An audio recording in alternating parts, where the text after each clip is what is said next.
Waking in the lands of Hildorian, the race of men quickly fell under the shadow of Morgoth, causing the Atanatari faction to migrate west, eventually settling in Beleriand.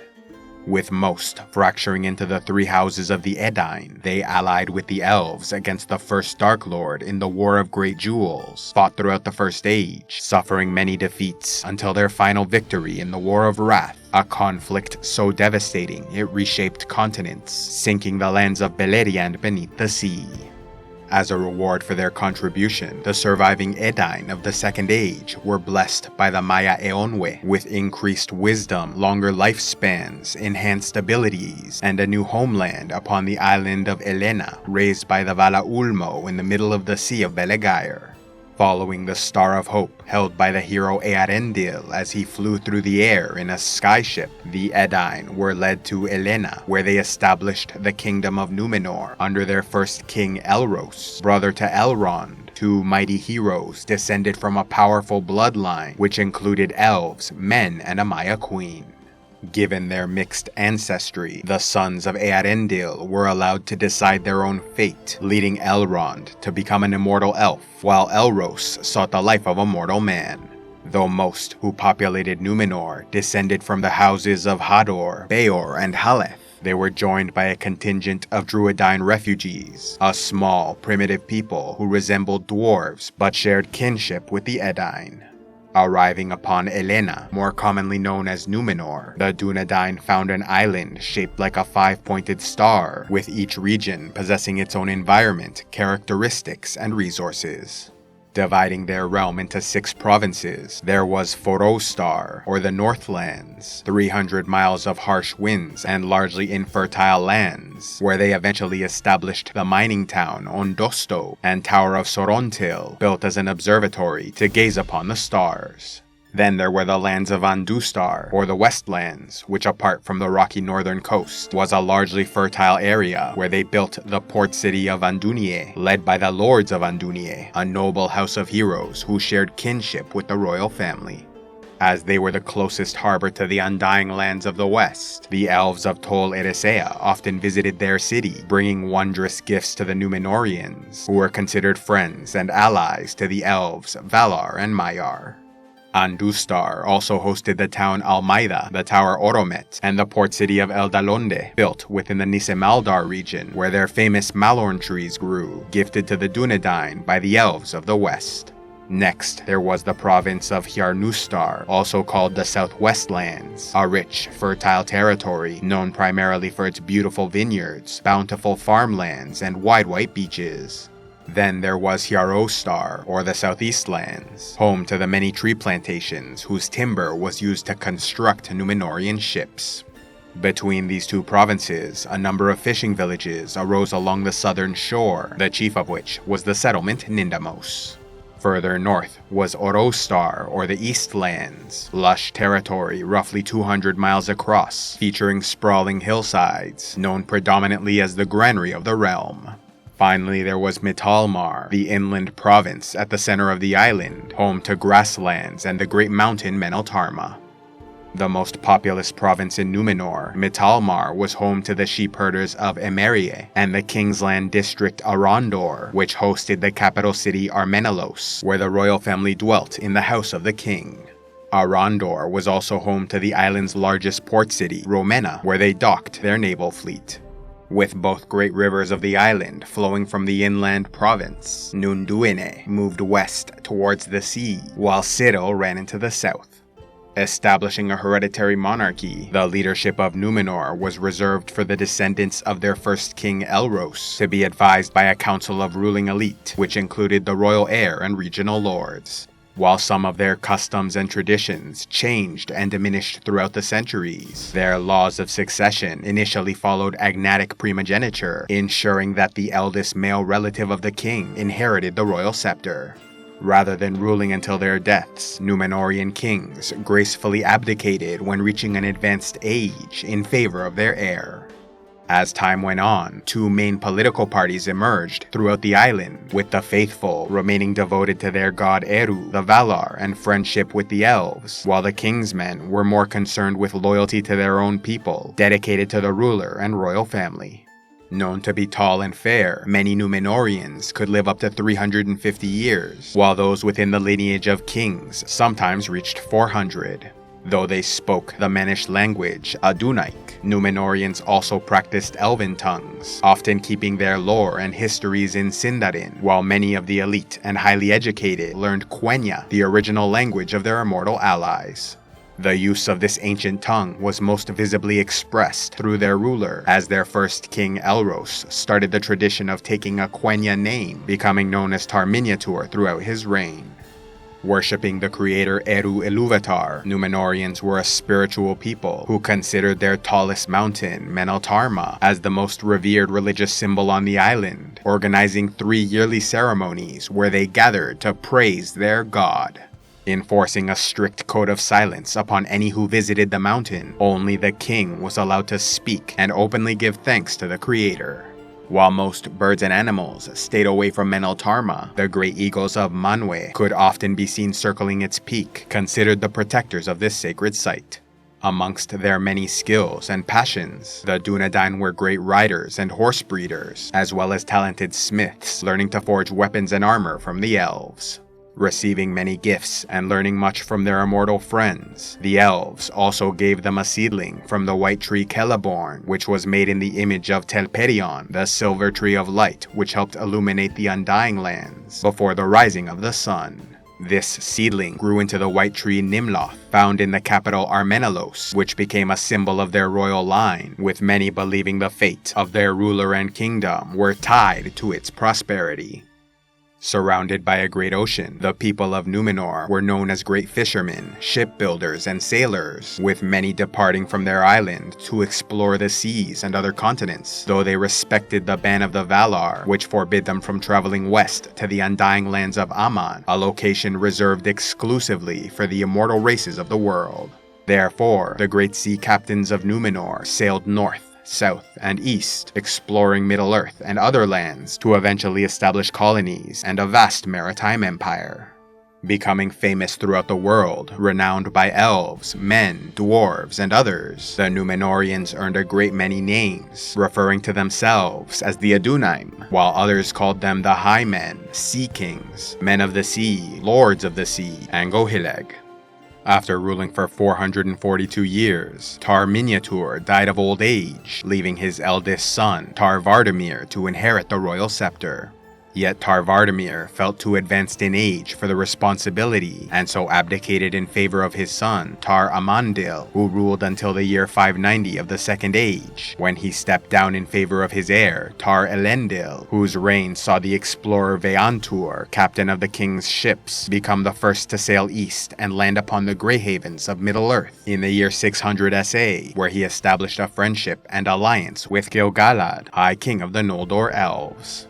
In the year 740, Elendil abdicated in favor of his third-born child, Tar Meneldur, passing over his 2 older daughters because the law forbid women from ruling. Nevertheless, Elendil's firstborn child, Silmarion, had a tremendous impact on the history of their people, as her son, Valandil, was granted the hereditary title Lord of Andúnie by his grandfather. Due to their kinship with the royal family, the Lord of Andúnie and his descendants were highly respected and prominent figures on the island, who would one day inherit the legacy and leadership of their people throughout the Third Age and beyond. Under Tar Elendil and Tar Meneldur, Númenor further explored Middle-earth, and through their friendship with the elves, were contacted by the Middlemen, human tribes descended from the Atanatari who did not pass beyond the Blue Mountains during their migration west. Sharing common ancestry with the Middlemen through the houses of Beor and Hador, the Númenóreans recognized linguistic similarities and so considered them kinsmen, establishing friendly relations and trade, while also imparting knowledge about better agricultural techniques, more advanced forms of crafting, and lessons in smithwork. As the Dunedain settled their own colonies, they even intermixed with the Middlemen, allowing their languages to combine and create Westron, which became the common speech of men in the Third Age. Unfortunately, the Númenóreans did not feel this same camaraderie with the tribes descended from the Haladin, despite sharing kinship, as they spoke a different, less intelligible language, and so were not counted as middlemen and treated with hostility. In the year 883 SA, Tar Meneldur abdicated in favor of his son Tar Aldarion, who was estranged from his wife Erendis and therefore produced only one child, a daughter Aranel, who was legally prohibited from inheriting the throne. Unsatisfied with this tradition, the king changed the laws of succession from agnatic to cognatic primogeniture, ensuring that the eldest child, regardless of sex, would be named royal heir. Therefore, when Tar Aldarion abdicated in 1075, his daughter Aranel took the name Tar Ankalime to become the first queen of Numenor. Ruling until the year 1280, Ankalime relinquished the royal scepter for her son Tar Anarion, who did the same in 1394 for his third-born child Tar Surion, as his two elder daughters refused the crown. Tar Surion reigned until 1556, when he was succeeded by his daughter Tar Telperion, the second ever queen of Numenor. During the reign of Tar Telperion, a great conflict erupted in Middle-earth, when the second Dark Lord Sauron tricked the elves of Eregion into forging 19 rings of power in the hopes of controlling them with his own Master Ring forged in the fires of Mount Doom. When his plan failed, the Dark Lord attempted to take the rings by force, resulting in the War of the Elves, and Sauron fought from 1693 to 1701. Though Tar Telperion was reluctant to involve herself in the affairs of Middle-earth, her nephew and heir, Minastir, answered Gil-galad's call for reinforcements, sending the commander Kiriatur with a vast army and fleet. Splitting their forces in two, the Númenóreans defeated their enemies in the north at the Battle of Sarn Ford, and again in the south near the Guathlo River, before striking a final blow in the east of Calenardon, forcing Sauron back into Mordor, broken and humiliated. As Tar Telperion never married or produced a child, it was her nephew Tar Minastir who inherited the scepter in 1731. Seeking to secure the lands of their allies from further invasion, Tar Minastir established permanent settlements in Middle-earth. However, his son, Tar Kiriatan, did not feel the same allegiance to the elves, and so when he took the scepter in 1869, dedicated his reign to expanding their imperial power, sending ships to colonize every corner of the world, while demanding tribute from the peoples of Middle-earth. It was under Tar Kiriatan that Númenórean attitudes towards their friends and allies changed, including a growing resentment felt towards the ban of the Valar, preventing them from sailing westward. Though the Valar, Maiar, and Elves were all permitted to live in Valinor upon the continent of Aman, experiencing the enchanted paradise for as long as they wished, mortal men were forbidden from traveling to these sacred lands. Under Tar Kiriatan, many started to see this as an injustice, unable to comprehend why the Noldor elves, who once rebelled against the Valar and voluntarily left the Undying Lands, were later allowed to return, but the High Men of Númenor, who fought for the Valar in the War of Wrath, were not permitted.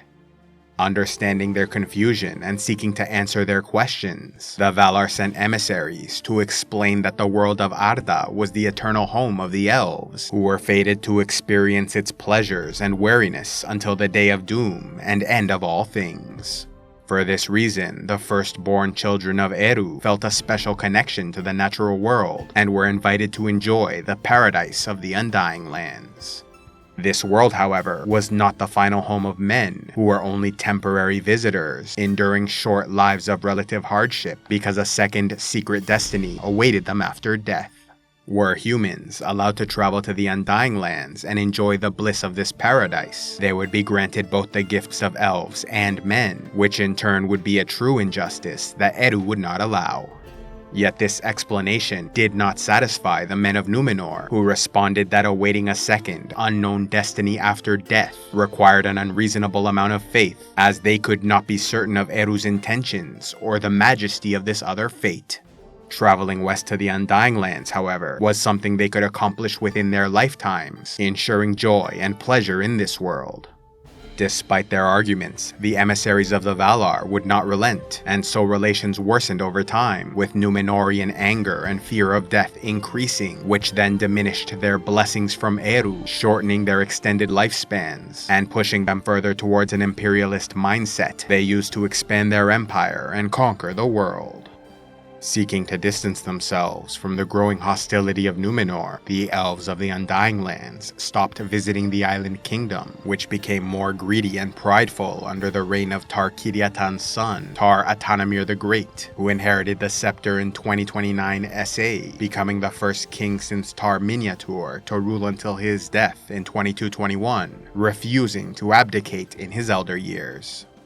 Succeeded by his son Tar-Ankalaimon, the men of Numenor started to fracture and turn against each other, a divide most evident in their migration to the colonies, as the king's men, loyal to their imperialist policies, populated Umbar, while those who remained faithful to Eru, the Valar, and the elves founded the city of Pelargir.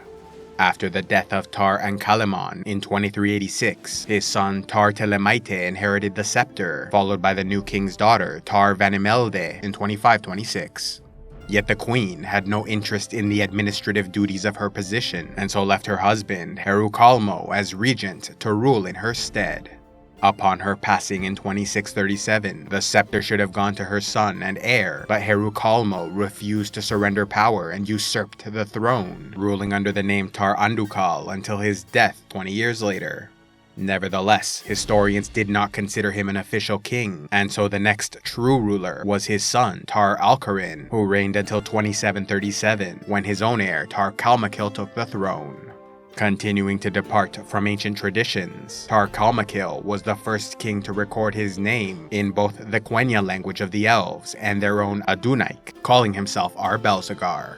In 2825, the king's heir, Tar-Ardamin, also called Ar-Abadarik, came into power, ruling until 2899, when his son inherited the scepter. Seeking to end the ancient tradition of taking a Quenya name, Tar-Ardamin's son was solely known as Ar-Adunakor, meaning Lord of the West, an insult directed towards Manwe, king of the Valar, who shared the title. Under his rule, relations with the elder children worsened significantly, as Quenya was forbidden in his presence, while only the faithful, led by the lords of Andúnie, retained any contact with the elves. After the death of Ar-Adunakor, his heir Ar-Zimrathon inherited the scepter in 2962, followed by his son Ar-Sakalthor in 3033 and Ar-Gimilzor in 3102. Throughout these years, the Kingsmen faction grew so influential that by the reign of Ar-Gimilzor, all Elven languages were banned from Numenor, while spies were sent to watch over the faithful, who refused to follow suit with the Kingsmen faction, continuing to worship Eru and respect the Valar. When Gimilzor learned that the faithful were using the port city of Andúnie to remain in secret contact with the elves of Tol Eressëa, they were forcibly moved to the other side of the island, leading many to leave Numenor entirely, migrating to Pelargir in Middle-earth. Ar-Gimilzor was also the first Dunedain king to abandon the yearly pilgrimages to the mountain Meneltarma and neglect the white tree Nimloth in Armenelos. Unhappy in his marriage, Ar-Gimilzor married the noble lady Inzilbeth, who was secretly one of the faithful and so did not agree with her husband's actions and views. Their firstborn son, Inziladun, took after his mother and became one of the faithful, while their second child, Gimilkad, was like his father and became a leader of the Kingsmen. Though Ar-Gimilzor wanted Gimilkad to succeed him, he was unable to change the laws of succession, and so when he died in 3177, his firstborn child inherited the scepter and immediately set to work, reversing the corruption which plagued their people. Among the many changes he implemented, he took the Quenya name Tar-Palantir, tended to the tree Nimloth, stopped persecuting the faithful, and made pilgrimages to Meneltarma in reverence of Eru. Yet after centuries of departure from these ancient traditions, the people were unwilling to follow his example, leading many to seek out his brother Gimilkad and the Kingsmen faction. Disheartened by this rebellion, Tar-Palantir largely withdrew from public life, spending his time gazing upon the waters of the West in the hopes of seeing a sign from the Valar which never came. Though Tar-Palantir died in 3255, his reforms might have continued under his daughter and heir, Midiel, who was raised as one of the faithful. However, she lacked popular support, and so her cousin, the son of Gimilkad, staged a coup and forcibly married her to become Ar-Pharazôn, last ruler of Numenor, who ended the reforms of his predecessor and reigned at the height of their power. Meanwhile, in the lands of Middle-earth, the Dark Lord recovered from his defeat in the War of the Elves and Sauron, growing more powerful than ever by expanding his influence in the east and south. Inheriting the legacy of his ancient master, Sauron sought support from those who previously served Melkor, encouraging them to see the first Dark Lord as a god, so he could be viewed as a divine emissary. Arrogant in his power, Sauron underestimated the strength of the Dunedain, and once again attempted to conquer the West, attacking Númenórean colonies. A tireless enemy of the Second Dark Lord, Ar-Pharazôn gained fame, prestige, and wealth in his youth from his battles against the armies of Mordor. Yet Sauron did not fear Ar-Pharazôn, and so after sending his forces to conquer the West, gave insult to the Númenórean ruler by appointing himself the King of Men. Outraged by this proclamation, Ar-Pharazôn spent several years preparing a mighty host to descend upon the east, determined to dethrone his enemy and take the title as his own. Gathering an overwhelming force, the Númenóreans docked in the port of Umbar, striking such fear into the Dark Lord's forces they deserted and fled, allowing Ar-Pharazôn to march upon Mordor and call for Sauron to humble himself and swear fealty to the true King of Men. Realizing he greatly underestimated their power, the Dark Lord knew he was defeated in the short term, but also saw this as a unique opportunity to secure victory in the long term, and so devised a new plan to destroy his enemies from within. Taking fair form, Sauron presented himself before Ar-Pharazôn and bent the knee, accepting his defeat in words deemed fair and wise. Yet the king was unconvinced that Sauron would truly abide by his oath, and so stripped him of all lands and titles, before taking him as a prisoner to Númenor, so he could ensure the Dark Lord no longer posed a threat. Though Sauron acted disheartened by this decision, in truth he was content, as this was exactly what he wanted. Once arrived as a captive in Númenor, the Dark Lord Sauron set to work enacting his plan to destroy the island kingdom by ingratiating himself with the royal court and population, using his vast knowledge and skills to offer aid whenever possible. Winning their trust, he then sought to further their corruption by forming the cult of Melkor, and built a temple where they performed dark rituals like human sacrifices. Since many Númenóreans, including the king, already hated the Valar and no longer worshipped Eru, they were eager to hear the teachings of Sauron, who was an immortal Maya, older than the world itself, and therefore knew much about these beings. Taking advantage of their ignorance, Sauron taught that the supposed god of this world, Eru, did not actually exist, and was merely invented by the Valar as a means to keep humanity subjugated. Yet Melkor, the giver of freedom, wanted to liberate them from this oppression, and thus it was through his worship that men might grow even more powerful than the Valar. Becoming a trusted advisor to the king, Sauron called for Nimloth to be destroyed, and so in response, Isildur of the Faithful, grandson to the Lord of Andúnir, stole a fruit from the White Tree in order to safeguard its legacy. Unfortunately, this action was seen as a sign by the king, who ordered Nimloth burned. Growing more prideful by the day, Ar-Pharazôn dismissed the Lord of Andúnir from his council, a close friend since childhood, so beloved that despite being one of the faithful, he was allowed to serve in the royal court for many years. Yet while Amandil was no longer welcome in the capital, he was still highly respected, and so no harm befell him or his family. Using the secret knowledge provided by Sauron, Númenóreans devised new engines and built greater ships, increasing their wealth through their Middle-earth colonies, which brazenly plundered and enslaved neighboring powers. Yet this pursuit of material wealth and military might intensified their corruption and fear of death, furthering the loss of their divine blessings, leaving many to suffer madness, illness, and shorter lifespans. As a result, Númenóreans grew increasingly greedy, jealous, angry, and violent, quarreling and killing each other over minor provocations. Seeking to hasten this division and civil strife, the Dark Lord traveled throughout the island, stirring up rebellions against the elite, which in turn caused the nobility to exact cruel revenge upon the people. For years, Ar-Pharazôn ruled as the greatest tyrant since Morgoth in the First Age, though in truth it was Sauron who held the reins of power. Despite having everything a man could want, the king's fear of death worsened as he grew older, allowing Sauron to prey on this vulnerability and enact the final part of his plan. Disguising his intentions by claiming he would reveal a secret truth, Sauron claimed the Valar lied about the nature of their immortality, and that if a being as mighty as Ar-Pharazôn were to conquer the Undying Lands, he too would gain eternal life and mastery over the world.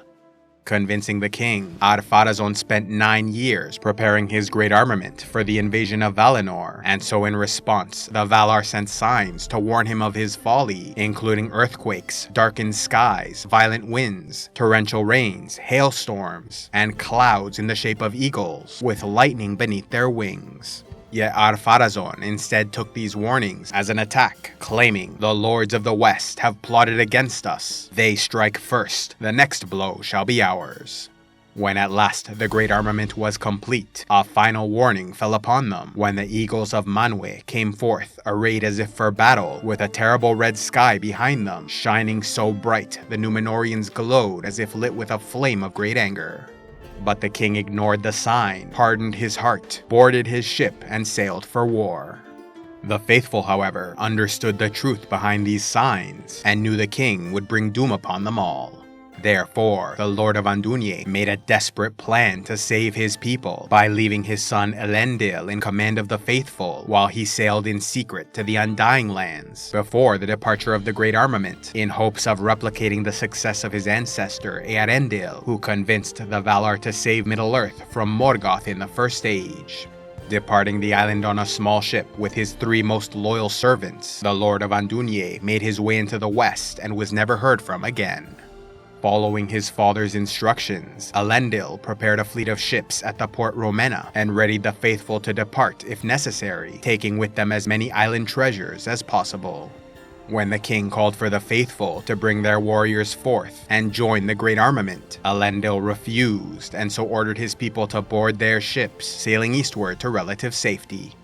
In the year 3319 of the Second Age, Ar-Pharazôn arrived in the Undying Lands and marched into Valinor, where he declared himself ruler of the continent. In response to this invasion, Manwë, king of the Valar, called upon the creator Eru, who unleashed his terrible power, swallowing the ships of the Great Armament beneath the waves, while Ar-Pharazôn and his warriors were buried under falling hills, trapped within the Forgotten Caves until the final battle at the end of the world. The island of Númenor, meanwhile, sank into the sea, while the continent of Aman physically detached itself from their previously flat world, now made round, populated with new lands and seas.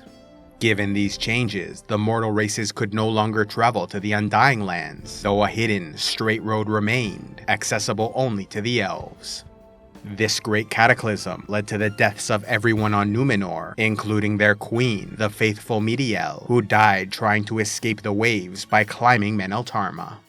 Though Sauron was worried when he felt the fury of Eru, his fear turned to laughter when realizing the ruin he brought upon his enemies. When his temple collapsed and body died, Sauron's Maya spirit, still in possession of the One Ring, made its way to Mordor.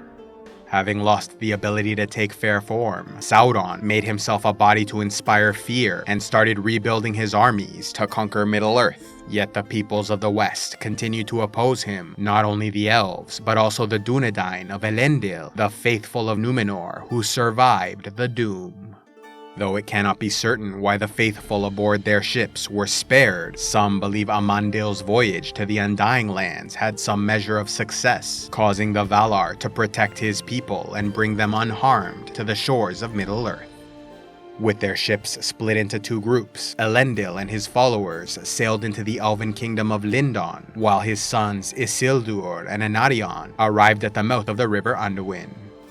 In the north, these surviving Dúnedain established the kingdom of Arnor, populating settlements like Anúminas, Fornost, Cardolan, and Rhudaur, while in the south, they formed the kingdom of Gondor, with the brother kings ruling from the capital of Osgiliath.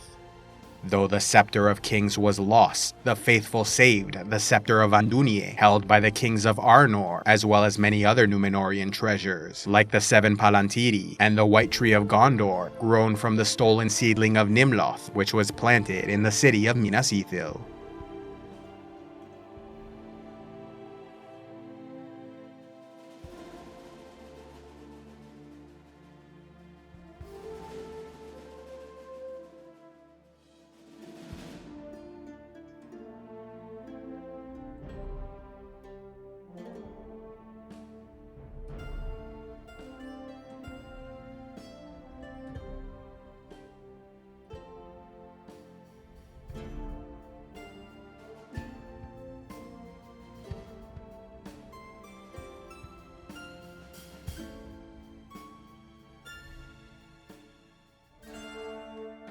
A special thanks to all those who contribute to Civilization X, like Sir Daeron of House Ashford, Sir Jeremiah Ironside of House Comcia, Sir Elendil of Numenor, Knight of the Sacred Scroll, and Fred Heartless, Knight of Iron and Ice. If you'd like to help the channel, be sure to give a like, leave a comment, and subscribe so you'll be notified about future videos. If you want to go a step further, then check out the links below, click the YouTube join button, send a super thanks, buy merchandise from the store page, or visit patreon.com/civilizationx, where you can gain early access to videos, vote on future content, and watch the Patreon-only series, Heroes of Lore and Legend.